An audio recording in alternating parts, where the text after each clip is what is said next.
Hi everyone, I'm Ken from Crypto Trading KS. If you're new, welcome, and welcome back to our regular community. Let's run the numbers. Bitcoin currently trading at 32,475, down 1.97%.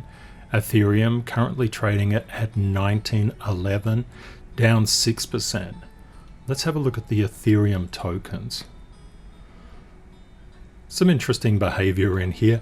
I just wanted to let you know that everything I do for you is free. Twice a day, 7 days a week, I share my experience as a full-time crypto trader. My focus, my goal, is to help and assist you to become more of a financial blessing to yourself and those you love. Let's have a look at Bitcoin's technical analysis. Bitcoin currently is trading at 32,496. It's above structural support at 32,414 and below structural resistance around 35,000. This is a really interesting time for Bitcoin. It's seeking to get over that 35,000, but it has some structural overhead above it. Many people are getting very bored with Bitcoin at the moment. It's been trading in a long foundation for quite a while. So let's see if we can understand that a little bit better.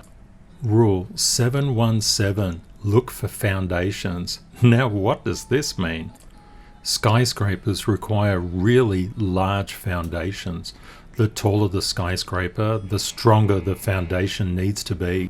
Without strong foundations, these skyscrapers will literally fall over.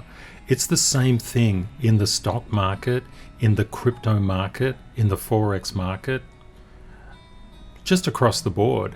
When things base like this, yes, it gets very boring, but it tends to fuel very good, solid rallies, which is important. You can think of it another way. You wouldn't put a 6-year-old and a 6-year-old, 6 to 12, they're in primary or elementary school. You wouldn't put them in university because they don't have the foundations. Everything requires foundations. Right now, you're putting your foundations of knowledge in. You're building a skyscraper of abundance and a better life for yourself and those you care about. In episode 123, I just created this kind of funny little story about Star Wars characters, trying to explain what happens when people get called in through news and tips and what happens when price sells off. I said that it's really important to think institutionally. Now, a particular person reached out and said, you know, Ken, what the problem with institutions is that they have access to unlimited funds, which is true, and they don't really care about liquidating others. This is very true. When I talk about thinking as an institution of one, I don't mean crossing over to the dark side of the Force, so to speak. If you like Star Wars, that's fun. If you're not sure about Star Wars, it's just a reference to that film. Everything about life is to be decent. The more decent we are, the happier a life that we live. Everything on this channel is really about decency. It's about improving life. I would never want you to think like an institution and go out and try and wreck other people. That is just not on. That's not what we stand for as a community. I would really like to thank that person for their comments. I think it's a nice thing to say, and I certainly didn't take it the wrong way. I appreciate it. Another community member said, well, why are you using Star Wars toys to explain buying dips and dollar cost averaging and all of that kind of stuff? The answer is, it's fun. You know, when it comes to, for example, I lectured first and second year stats for many, many years. I taught the students measures of central tendency and dispersion, frequency distributions, probability, estimation, testing hypothesis, time series analysis, regression and correlation from the numbers 1, 2, 3, 4, 5. And the other lecturers there, they said, Ken, what are you doing? That makes it too simple. And I said, yeah, that's the point. These people need to understand what they're doing. as I was using a consistent set of numbers, of course varying them. They can't just be 1, 2, 3, 4, 5. Sometimes they're 5, 2, 3, 1, 4, whatever it is. But the concept is I stitched their knowledge together. So when students were learning one thing, they were learning all things. It was really great. And I turned a lot of students who were failing mathematics, who were terrified of mathematics, into people that love mathematics. I'll continue to do these kind of stories. I hope it doesn't offend anyone. That's not my intention. It's really about trying to make things fun and more meaningful. Rule 174 T cubed, trend, timing, trigger. A lot of traders and investors, and we always know that investors become traders whenever they buy or sell. The whole idea with this particular montage of characters was like, if you buy at the wrong time, I've heard so many stories about people being pulled in from the tips or news, and that's generally the last place anybody should buy in. But if you don't know, you simply don't know. We all learn from experience. Hence, pulling the trigger is the last thing that you do. The first thing that you do is try and understand the overall trend and what position you are in the trend. Then you go to timing. And then when you understand the timing, you're in a much better position to pull the trigger in a meaningful way. Rule 1112. To determine the trend, we use the KS process. The KS process is a really detailed process where we look at where we are in the current economic cycle. Are we early recovery, mid-stage recovery, late stage, or in a recession? This really, really matters. If we're in a recession or a contraction, that matters. When things get dark, that's different from emerging from the dawn into the sunlight. These things are really important to understand.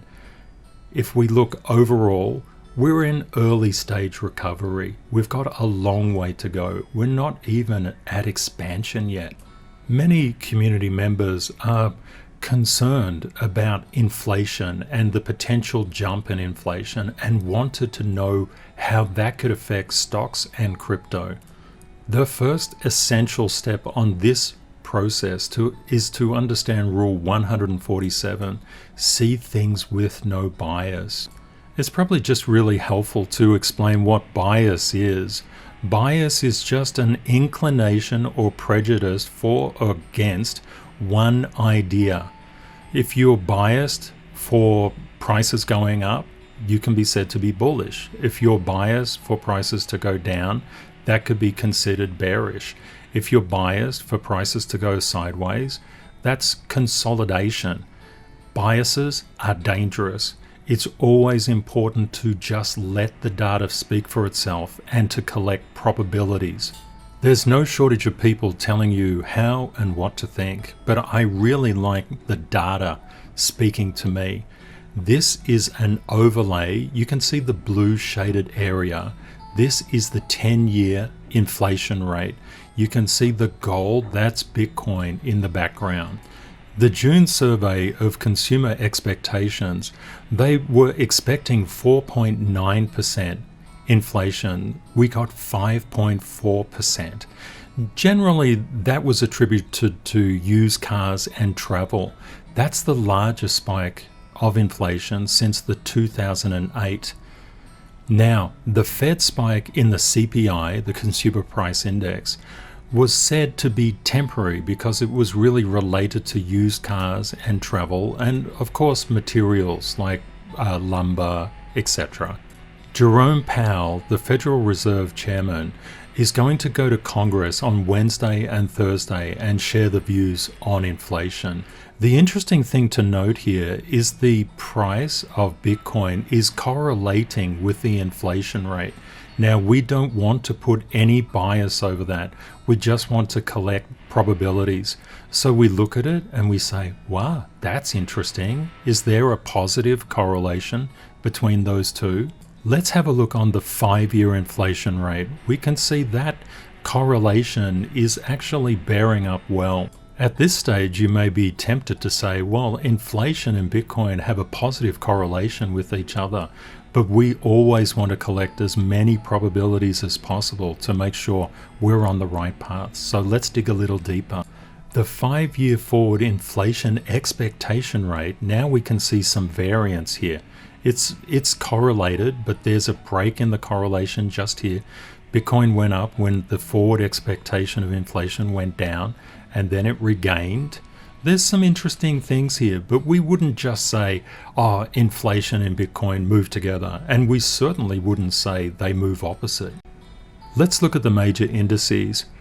Refinitiv has estimated that quarter-on-quarter earnings for the market are expected to go up nearly 66%.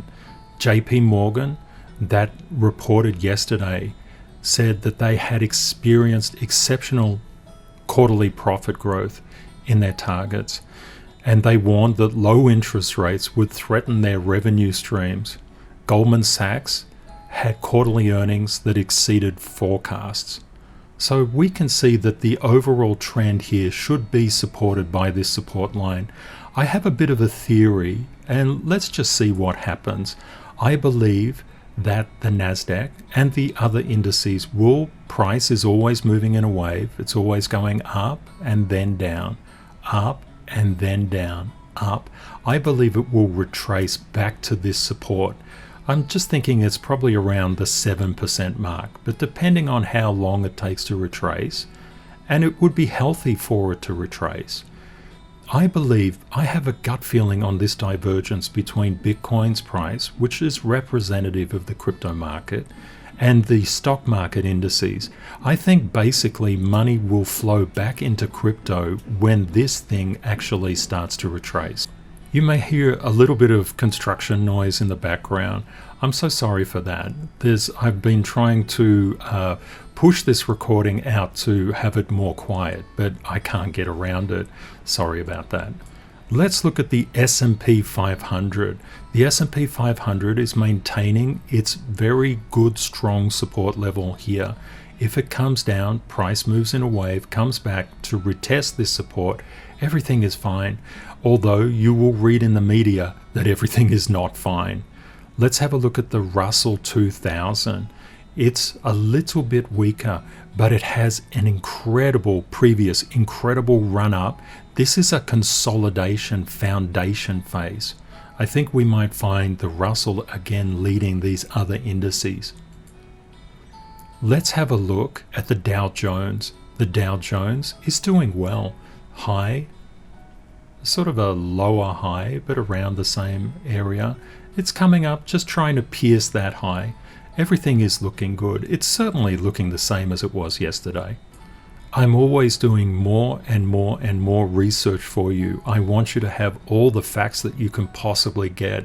If we look at the Grayscale Bitcoin Trust, Grayscale Bitcoin Trust holds 654,600 Bitcoin as of today. That's the latest data that I could get. I wanted to let you know that the Bulgarian government holds 213,519 Bitcoin, and the Ukraine government holds 46,351 Bitcoin. If you come across any other stats, please let me know. I'll add them. And if you find that you have a better estimate of any Bitcoin on any chart, please let me know. I'll change it. Just make sure you give me the source so I can independently verify it. If we look at MicroStrategy is 105,085 Bitcoin. We can see this up channel of support has had a little bit of weakness, but we're not too fussed about that. If we go back to Grayscale Bitcoin Trust, we can see that it's under resistance, but we're not fussed because it's basically the same price action. Let's go across to Galaxy Digital Holdings. Galaxy Digital has 16,400 Bitcoin. It's basically just trying to get across this resistance, but it's consolidating. It's building a foundation. What happens when foundations occur? Foundation here, they tend to fuel rallies. Foundation, foundation, foundation. You can look for these in the charts. They're very profitable patterns. Whenever you make a comment on YouTube or in Twitter or on Facebook, I really do pay a lot of attention. Somebody reached out and said, what happens if Tesla sells its Bitcoin? So we're now tracking Tesla. We're going to find out. We can see Tesla is above that resistance there. That's good. That was a sort of a fake out break, but now it's above. Tesla holds 42,902 Bitcoin. I'm seeking to layer in more and more data, so eventually this becomes the best channel to go across everything.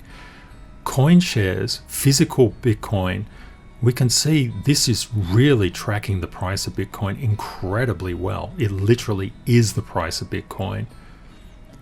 They have 48,466 Bitcoin. This is really interesting to watch. Voyager Digital has 12,260 Bitcoin.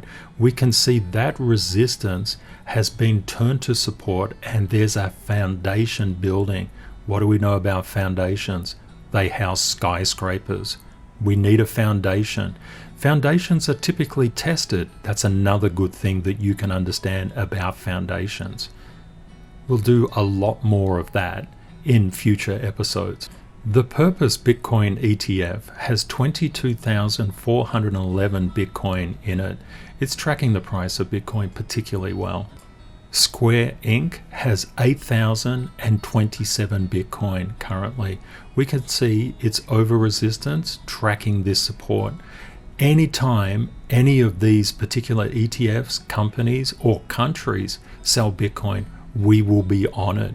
We want to know what is happening across the entire industry.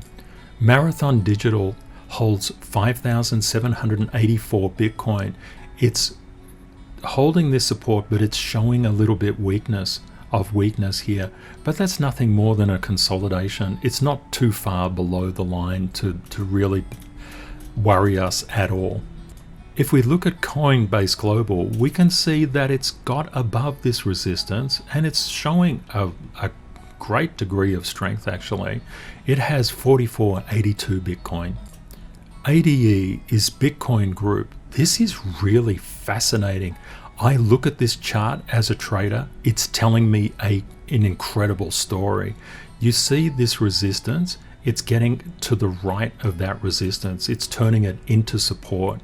Bitcoin Group has 3947 Bitcoin. I put a note, observe this. What does it mean?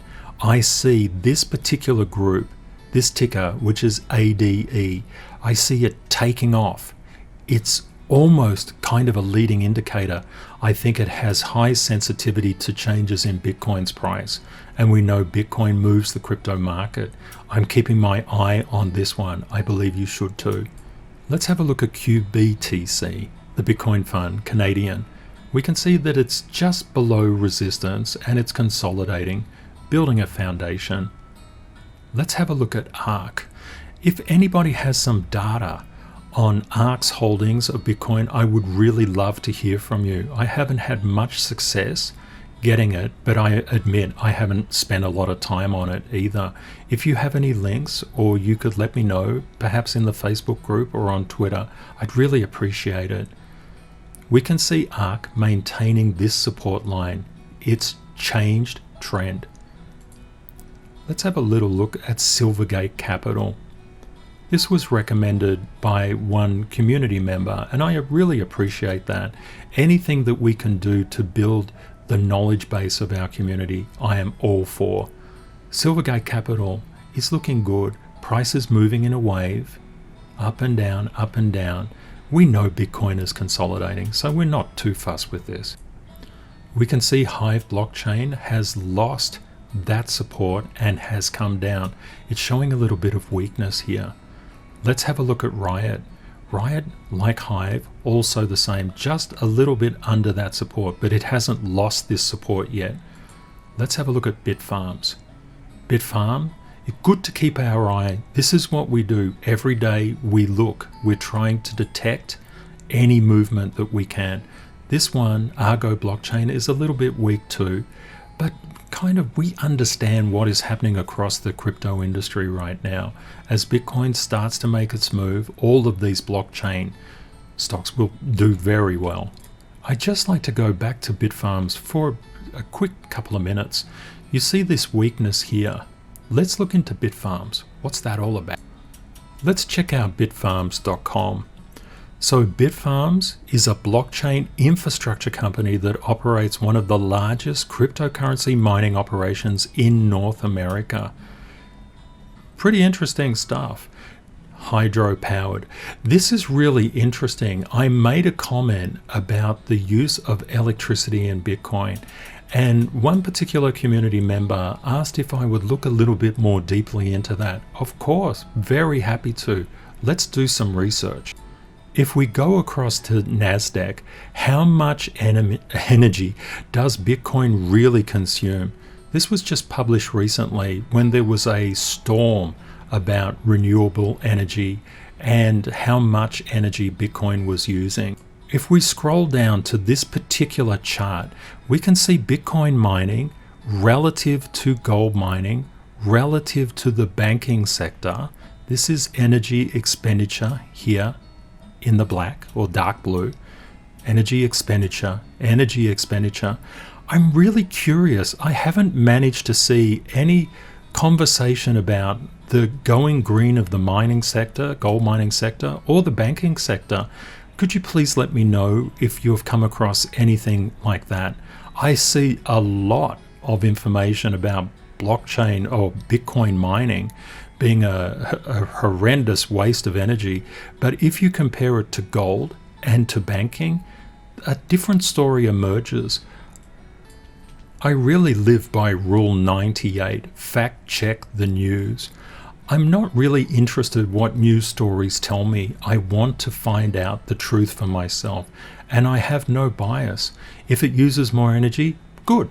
Let's do something about that. And you can see so many blockchain companies like Bitfarms are going hydro, they're going renewable. So these challenges are being addressed.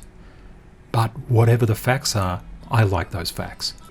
Doing a little bit more fact checking of the news, if we look at the compound annual growth rate of the S&P 500 and gold and Bitcoin, Bitcoin is just a proxy for cryptocurrency. S&P 500 has been growing at an average annual rate of 13% for the past 10 years. Gold at 1% for the past 10 years. Bitcoin at 118% for the past 10 years. If we go to the return on investment from the S&P 500 at 232%, gold at 14% over the past 10 years, and Bitcoin, which means crypto, at 245,000%, we're starting to gain a bit of a comparison. Now, I can imagine if you were in gold, for example, if you were basing your business around gold, you wouldn't be too happy about Bitcoin.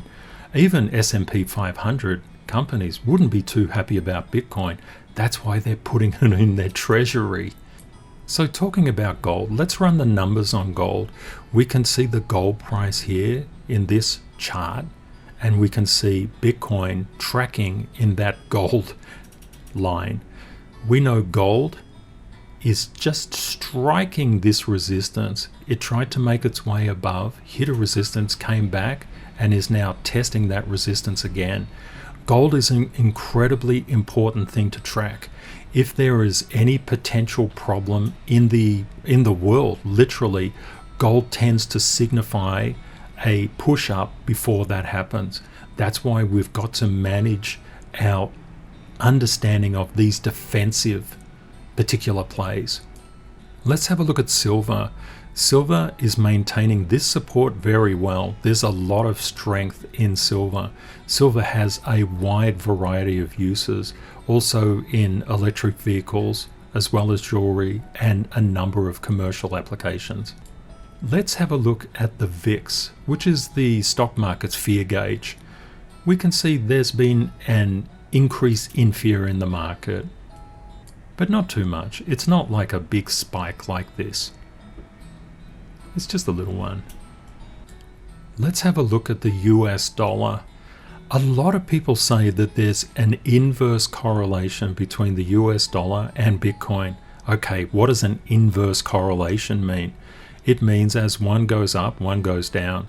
Okay, so for example, the dollar measured in these green and red bars, it came down. Indeed, the Bitcoin price went up, and there was some inverse correlation here. But as we go further forward, we notice that that correlation is starting to break. As the dollar came down, Bitcoin came down. As the dollar is going up, Bitcoin is kind of consolidating in a very boring range that so many people say is so boring. But the important thing to understand is that there is not an obvious, from here, the dollar went up, so did Bitcoin, up, up, up, and then broke. My personal belief is that Bitcoin is operating under a different cycle than the dollar. Bitcoin is driven by the halving cycle. The dollar is driven by macroeconomic events. I think it's false correlation appearing to be real. I mentioned several episodes that I believe what was happening with the Treasury note yield is sellers were coming into the market and putting price pressure downwards on it. And all that happened when the minutes were released, they said, oh, got it wrong. And it came back. And that's actually what happened. But so many people here thought the yields were just going to plummet. I didn't see that. I called it out quite a few days ago, and I said, I think there's just been a misreading. I think there was just a lot of shorting behavior and people are covering. Let's have a look at the 30-year Treasury bond yield. We can see that support has really held very well. Notice this correlation between Bitcoin and the bond yield. Quite fascinating, isn't it? It doesn't necessarily mean that the bond yield is causing Bitcoin's price action. It's really important that we just don't draw those conclusions. But we can see from this that there is some degree of association. Let's have a look at Treasury bonds. Treasury bonds have come down, as we anticipated, because yields and bonds move inversely with each other. We track transportation because if the world gets shut down again with the Delta variant, we're going to see weakness in transportation and airlines and a number of other things. If you have any other things that you would like to recommend, please make a comment and let me know. I'm very, very happy to provide whatever coverage we can basically fit into these sessions. So we can see right now, this is above that resistance. That's tending to say that the Delta variant is not actually the issue that people are making it out to be, but it could be. So we really need to make sure that we're tracking everything. Utilities are also highly defensive by nature. There's a long-term support here. It's just obeying that. It's under resistance. Have a look at the airline industry. So we're seeing weakness here. This will be really important because Delta virus, the Delta strain of the COVID-19 virus will hit airlines pretty hard. So airlines is very good to understand what's happening to that. Let's have a look at Brent oil. So Brent oil has been at the highest level since October of 2018. That's because OPEC is tightening supply and there is an output dispute between Saudi Arabia and the United Arab Emirates. The International Energy Agency expects strong demand as the economy recovers.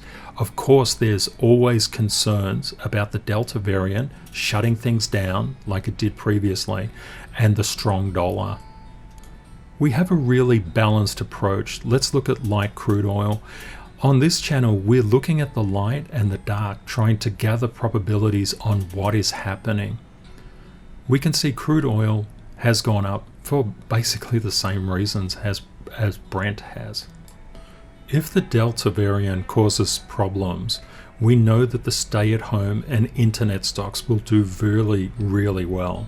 We also know that Refinitiv has said estimated earnings are supposed to come in around 65.8% growth quarter on quarter. Let's look at Netflix. we can see that resistance has been turned into support. Let's have a look at Amazon. Again, resistance turned to support. Let's have a look at Apple. Apple has done very well. It's come out of that very, very quickly. Let's have a look at Google. Very strong uptrend. Let's have a look at Facebook. Very strong. Let's have a look at Microsoft.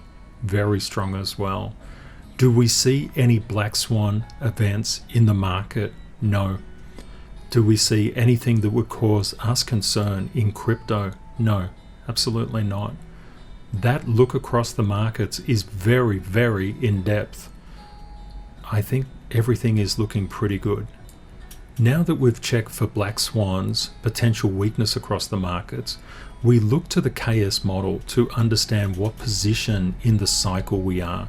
We know that we're in early stage expansion. Across the markets, everything is looking fairly good. We've come down to a low which is above the previous cycle high of the past cycle. And when that happens, that tends to spur the exponential growth of the rockets towards the moon. Everybody's saying rocket, rocket, going to the moon, going to the moon. This is where it comes from. It's exponential growth. Now let's check the on-chain data to make sure that this is a base and not something more sinister. It's really critical to compare the same psychologies. The psychology of the bull market needs to be compared to the psychology of the bull market from the previous cycle. That's the 2016 cycle called the green sun. And that needs to be compared to the previous cycle, which is the 2012 cycle, which I call the blue sun. It's really important to compare an apple to an apple to an apple. Let's look first at Bitcoin realized cap hodl waves. We can see the past cycle. The green sun in the 2016 cycle had 3 claws, 1, 2, 3, up to the peak. We go back to the blue sun in 2012, had 1, 2, 3. That's like claws, they're like fingers. We now go back to our current cycle. We see 1 on the balance of probabilities, and we can only go with the data that we have. We expect 2 more peaks, 2 more fingers, so to speak. What that really means is that we're about here in terms of the 2016 cycle. We've got a long way to go to the top. Back here, it could mean we're about here in terms of the 2012 cycle. We've got a long way to go to the top. Looking at the Bitcoin hash ribbon, what we see is the cycle peak of the 2016 green sun had a lot of white space before it, and then a hash ribbon here. Go back to the 2012 blue sun, a lot of white space before it, and then the hash ribbon here. If we were at the peak, we would expect, if we were at the peak, over the peak into a bear market, we would expect the on-chain data to reflect that. If we were at the peak, and some people are saying that we're in a bear market, and a bear market by the definition that I have, we've had a blow off top of euphoria, price has gone parabolic, exponential, we've had a 50% decrease that just repaired itself, and then we're in this capitulation phase, we're going down. It's turned from sunlight to darkness. Now, when it does that, there's a lot of white space here until the next hash ribbon. Let's go and have a look at the 2016 cycle. Peak into the bear market, a lot of white space until capitulation here, another hash ribbon. Okay, using critical thinking skills, we just look at the current price action and say, we've got a hash ribbon here. What does that mean? The last hash ribbon was down here in the previous cycles. What we're saying is the balance of probability, we have a long way to go. This is an incredibly important chart. It is the net unrealized profit and loss, which is called NUPL. The crypto market is a manic market. It's characterized by extreme fear and extreme greed interplaying all the time. Euphoria is extreme greed. Capitulation is extreme fear. It cycles between these blue tops and these red bottoms. Blue tops, red bottoms. Of course, if we were in a bear market, as some people would like to have us believe, where is the euphoria? I'm not seeing it. I'm not seeing any euphoric action. A lot of people don't understand the role euphoria plays in this particular market. It's almost like a market of bubbles. People are not wrong when they say it, because Bitcoin does behave like a bubble market, and it has bubble after bubble. That's why price action confuses so many people in the crypto space. What we do see is we have red, and what's red? Just belief. We're not got to euphoria. And this yellow, where would that place us? There's a bit of yellow here. That would place us around here, for example. Around here, bit of red, yellow. It could be here, for example. But we know we've still got a long way to go towards the peak. This is really important. We're always collecting probability after probability after probability. We cannot make a decision based on one chart. Let's have a look at reserve risk. We go back to the previous 2016 cycle top, the green sun, and we look at this spike in reserve risk. It's in the red area. We go back to the previous twin peak cycles here in the 2012 cycle. Reserve risk in the red, in the red. If we have experienced the top already and we're going into a bear market, that means on the balance of probabilities, all things being equal, we must have pierced this red. Okay, where is that? I don't see it. This is the problem with people using opinion. There is a lot of data out there that we really need to look at. If you think you're in a bear market, you're going to go really short. And when the shorts get liquidated, you could lose your whole account. Please be really, really careful about that. We can see reserve risk is all the way down the bottom. It's towards this green zone. Reserve risk being towards the green zone means that everything is fine. It's really, we're like around this part, around here or around here.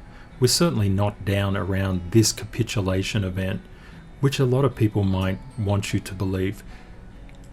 Let's have a look at the Purell multiple. We can see going back to the 2016 cycle, the Purell multiple came up into the red area. Going back to the 2012, Purell multiple came into this red area again and again, twin peaks. If we were at the top, we would have pierced this red peak. We're not. We're so far away from it. It basically puts us almost back here. Just say around this position, all that way from the peak. The important thing to note is these cycle lengths are getting longer. Mathematically, it is undeniable. They're lengthening. That doesn't mean it's diminishing, it's lengthening. As this cryptocurrency becomes the world's currency, becomes the new internet of value, you're going to see a lot of mass adoption.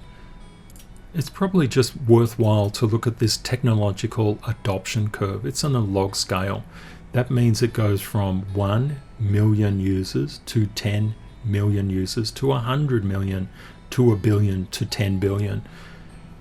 At the moment, this white is tracking total global internet users in millions from 92 to 2006. If you've been watching this channel for a while, you'll know that I started an internet service provider back in 1993. I've been in the technology industry for a very long time. I know tech and I know disruptive change. This white line measured across this axis is showing us the increase in internet adoption over time, over this period. This sort of gold line is showing the average growth in adoption of crypto, how many people are using it. It's growing faster than the internet. What does that mean? All the companies that we look to for internet, It's really interesting to see how the internet fundamentally changed the world. Netflix killed Blockbuster, if you think about it like that. Google killed the library system. This is really, really disruptive change. People think in terms of continuous innovation, not discontinuous innovation. The new internet, which is the internet of money, is going to change the entire world. You are right in that internet. It's a fascinating concept. You're literally at where the original internet was around 1997. Let's finish off this on-chain data with the number of transfers to exchanges across all exchanges in Bitcoin. You can see at this cycle peak for the 2016, you had a lot of exchange energy happening here. Lots and lots of transfers to exchanges, which makes a lot of sense. If we were at the peak, we would expect to see that right now. Hang on a second. It's all the way down here. What's that mean?